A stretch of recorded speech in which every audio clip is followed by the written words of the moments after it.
Yo, what up, guys? Thanks again.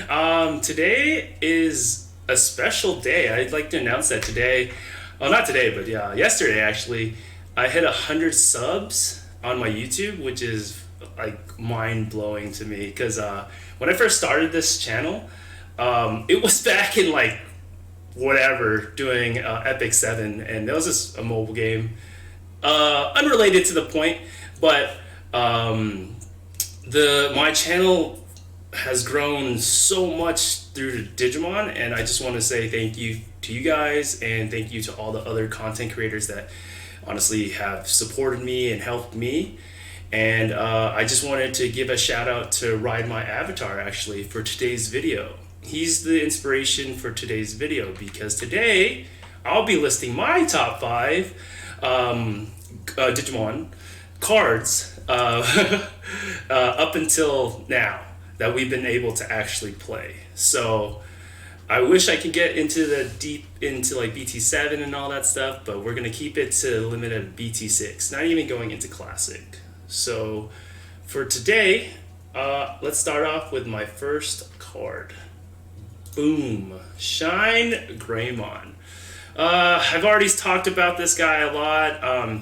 He was the first deck that got me into the game, but there's more to it. He was actually the first deck that I won my locals with. Yeah, it was just like once I played enough and just started to get how Shine Greymon should really work and just, hope you don't brick on Tamers. The deck just kind of flowed with me, and I really it matched my playstyle. So I liked Shine Greymon a lot, especially when you had Rise Greymon underneath and you're swinging for 2 checks, and he was at the time could get up to like 15, 16, 17, whatever DP, which was insane because the only thing that at the time even Omni couldn't stop it, if insecurity, I mean. But yeah, Shine Greymon that meta was it was fun because like Imperial was always like really scary to go against, and then like you would get like crazy value from Burst of Glory, or yeah, is that what it was called? Burst of Glory? I feel like it started with a P. I don't know, but that the 9 cost option that reduced per tamer, like man, that card late game was just so much value. Yeah, and that was my favorite thing. I just love value, Shine Greymon, and then like you get draws from Upa and memory from Kari. It was a good, simple time.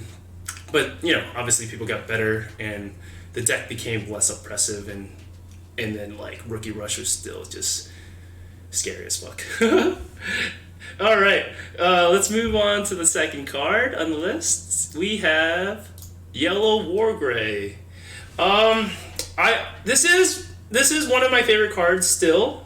It's just this card has always been a love-hate relationship, and for those who played the card, I think you could all agree, like, it was scary to attack with him sometimes. If you couldn't get a free, like, guaranteed attack, it would always give my heart a little bit of a throb. But, it happens. Sometimes he dies. Once I learned to accept that he's gonna, I always expect the worst case, that he will die. But when he did it, it'd be a nice surprise.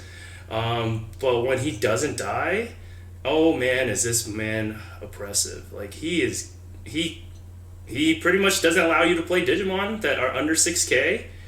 And yeah, he gets 2 attacks into your security. And then if he has the Angelman underneath, you're summoning Bushis, you're summoning Pulsemons. It was nutty. He was great, and he was a great time. And the battles you would have against Green, it was so grindy, but so worth it when you won. And then, like, oh man, those matchups against Green Control and Green Nidhogg was just a good time. Good time during the meta. Okay.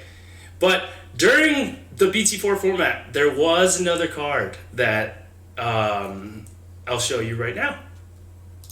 Massimon. Oh man, Yellow Massimon.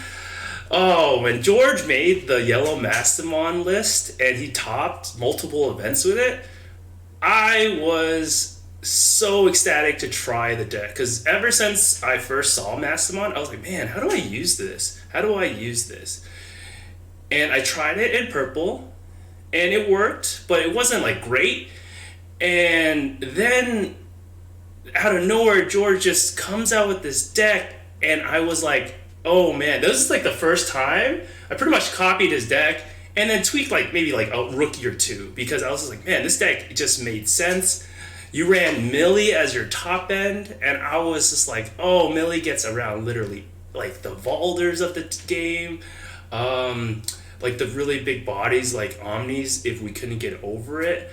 Yeah, but it just made so much sense to me. And then with Millie and Masty, they did so well against security control, which during the BT4 format was actually starting to pick up quite a bit.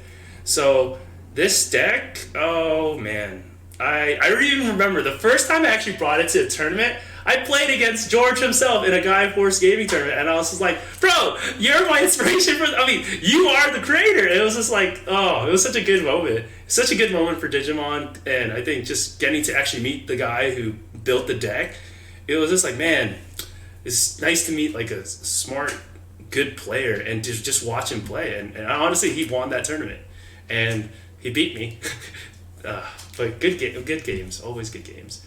Yeah, let's move on to the fourth card on the list. Agavon.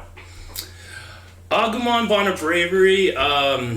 So in Las Vegas, we had a really weird like shortage or like delivery issues with our product.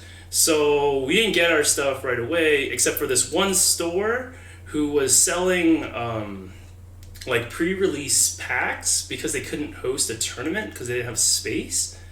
So my girlfriend and I, we were limited to one. We bought one each, and Agavon was the first like alt art we pulled, and I was like, whoa, he just looks so cool. At the time, I didn't really look into the deck too much until after watching the Digi-Showdown.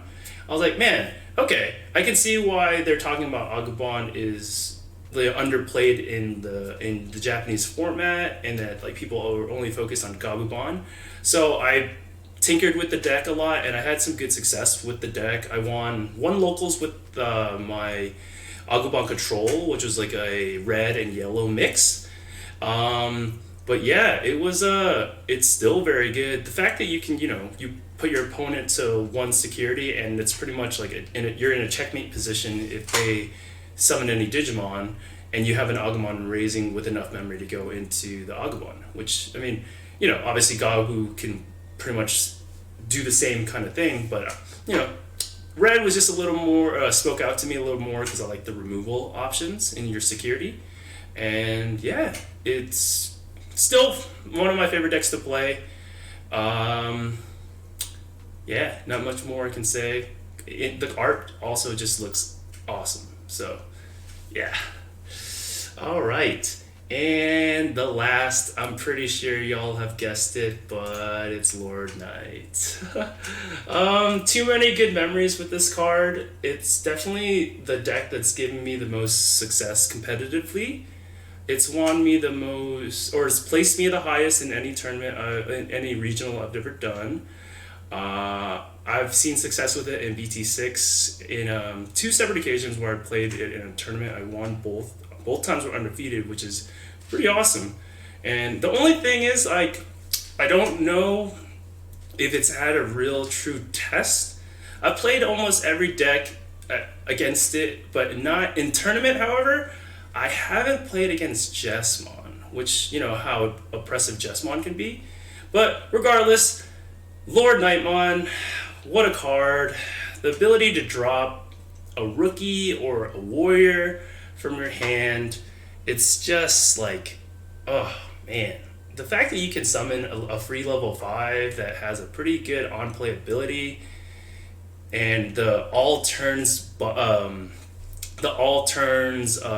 DP buff, really good. It allows you to go super wide. In the current format, going wide right now could be problematic, but like at this point, like I'm just like, hey, if you're gonna kill my Lord Knight, at least I'll have like a backup one, because then you can go into a second level 6 with the Knightmon you just dropped, or you can go obscenely wide, and then they can't deal too much with it. It's like either you get put in a position where they want to kill the level 6s or everything below the level 6, right? So that's why I think, Lord Nightmon is going to be still my favorite card for a while. But yeah, thank you guys for tuning in. Like, that's pretty much the conclusion of the video.